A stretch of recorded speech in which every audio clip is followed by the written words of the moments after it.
판타지 소설의 영웅들은 마왕을 물리칠 정도로 강력한 정신력을 가지고 있지만 마왕을 무찌르고 평화로운 세상에선 작은 문제들에 부닥치고 결국 그 끝이 좋지 않거나 오히려 타락해버리는 결말을 자주 보게 되는데요. 그토록 강력한 마왕에겐 굴복하지 않았으면서 어떻게 작은 문제들에 영웅들은 무너졌던 걸까요? 사실 이런 이야기는 판타지 소설이나 영화에서 흔히 있는 결말입니다. 네, 평화로운 시대에선 영웅이 오히려 문제가 되듯이 말이죠. 하지만 그렇게 강한 영웅이 갑자기 무너지고 쉽게 변하는 것엔 납득이 가지 않는데요. 하지만 내각으로 들여다본다면 충분히 가능한 일입니다. 왜냐하면 실제로 우리뇌는 심각하고 명확한 문제에는 놀라울 정도로 견디거나 극복하는 힘이 있지만 사소한 문제들이 중첩되거나 또 오랜 기간 지속될 경우에 훨씬 더 취약한 모습을 보이기 때문이죠. 네, 이 영상의 제목처럼 우리뇌의 치명적인 약점은 다름 아닌 복잡함입니다. 원래 우리 뇌는 큰 위협에 맞서도록 설계됐는데 생존과 직결된 문제가 닥치면 스트레스 시스템이 발동되고 아드레날린과 코르티솔이 분비되면서 몸은 더 민첩해지고 판단력은 더 정확해진다는 겁니다. 하지만 작은 문제들이 겹겹이 쌓일 때는 상황이 완전히 다른데요.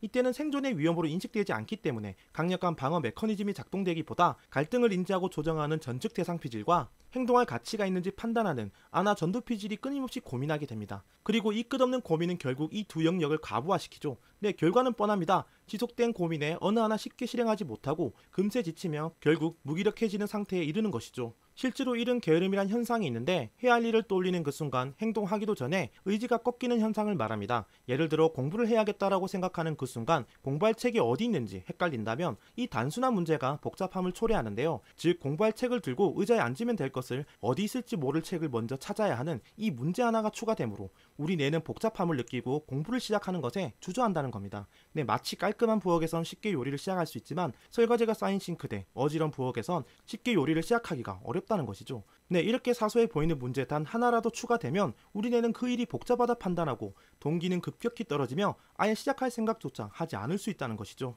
만약 이런 복잡함이 오랫동안 지속된다면 더 심각한 문제가 생깁니다. 바로 뇌섭렵의 기능이 손상되는 건데요. 뇌섭렵은 단순히 감각을 느끼는 곳이 아니라 심장박동, 호흡, 내부 장기의 신체 신호를 받아들이거나 나는 나와 같은 자기인식과 자아 형성에 핵심적인 역할을 합니다. 하지만 복잡함에 지친 뇌는 앞서 말한 이른 게으름처럼 해야 할 행동을 자주 미루거나 내 의지로 하는 행동을 하지 않게 되는데 이는 뇌섭렵과 신체 간의 피드백이 줄어들게 하고 의지적인 행동이 줄어드니 당연히 자존감, 효능감도 낮아지게 되죠. 마치 가랑비에 옷이 젖는다라는 말이 있듯이 작고 사소한 문제들의 중첩은 우리 뇌를 복잡하게 만들고 이런 복잡함은 실행 기능을 가진 뇌들을 마비시킨다는 겁니다. 하지만 문제는 여기서 끝이 아닙니다. 이 과정을 겪는 사람들은 지나치게 자책한다는 건데요. 왜냐하면 사소한 문제에 쉽게 무너지는 자신을 보며 나는 게으르고 약한 사람이야 하고 판단하기 때문이죠. 하지만 사실 이건 개인의 나약함이 아닙니다. 우리 뇌의 구조적인 취약성에서 비롯된 현상이죠. 즉 개인의 나태라기보다 뇌 자체의 약점이자 문제라는 인식이 먼저라는 겁니다. 그렇다면 어떻게 해야 뇌의 복잡함에서 벗어날 수 있을까요? 가장 먼저 해야 할 일은 가부화된 뇌를 진정시키는 겁니다. 네, 일단 상황을 진정시키고 복잡함을 만들어내는 원인을 차단해야 하죠. 일단 흥분된 뇌를 진정시키려면 가장 먼저 눈을 감아야 합니다. 눈만 감아도 외부 자극의 70% 이상이 차단되는데요. 그만큼 뇌가 쉬어갈 여유를 얻는 겁니다. 그리고 편안한 자세를 취하면서 긴장되어 올라간 어깨를 내려주면 좋은데요. 목과 어깨의 긴장을 풀어주는 것만으로도 미주신경이 활성화된다는 연구가 있기 때문이죠. 미주신경은 쉽게 말해 흥분된 뇌와 몸을 진정시키는 핵심 회로에 해당합니다. 그리고 그 다음은 호흡인데요. 깊게 들이마시고 천천히 내쉬는 것, 즉 빠른 호흡을 느리게 바꿔주는 것만으로도 미주신경은 더 활성화되며 몸과 뇌는 안정되기 시작합니다. 이쯤 되면 여러분들도 느끼시겠지만 사실 이 과정이 우리가 흔히 아는 명상의 원리입니다. 명상의 효과로 마음이 차분해진다, 잡념이 줄어든다 하는데요. 이 편안해지는 효과는 단순히 마음가짐 때문이 아니라 바로 미주신경이 활성화되면서 부교감신경이 우리 몸을 진정되게 만드는 생리적 효과인 겁니다. 즉 뇌과학의 관점에서 명상은 신비로운 의식이라기보다 몸과 뇌를 안정시키는 과학적인 방법인 것이죠.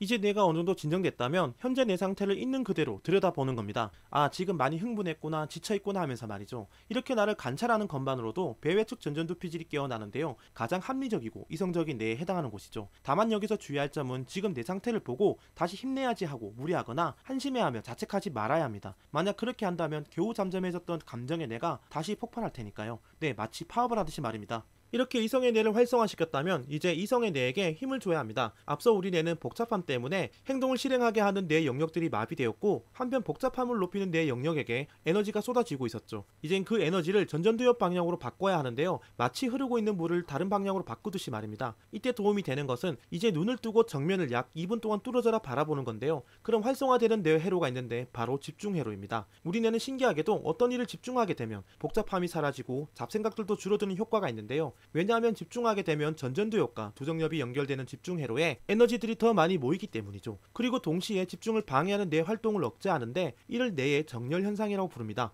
쉽게 말해 집중을 위해 여러 뇌 영역들이 서로 협조하고 방해되는 것은 억제하는 활동을 뜻하죠. 혹시 이렇게 해도 여전히 힘든 분들이 있을 겁니다. 그럴 땐 방법이 하나 더 있는데요. 바로 몸을 극한 상황에 처하게 만드는 겁니다. 네, 좀 더 도전적인 상황에 스스로 처하는 것이죠. 그래서 많은 사람들이 국토 대장정에 나서기도 하고 홀로 여행을 떠나기도 하며 또 어떤 사람들은 격렬한 운동으로 복잡함을 단순하게 만들어버립니다. 네, 결국 핵심은 이 복잡함을 모두 대응해서는 안 된다는 건데요. 어차피 우리 뇌는 모든 문제에 대응할 수 있게 만들어지지 않았습니다. 결론은 정경과 배경, 즉 지금 당장 할 일만 앞으로 나오게 해서 집중하고 그 집중으로 다른 문제들은 배경으로 보내버리는 겁니다. 네, 완벽함에서 벗어나자는 것이죠.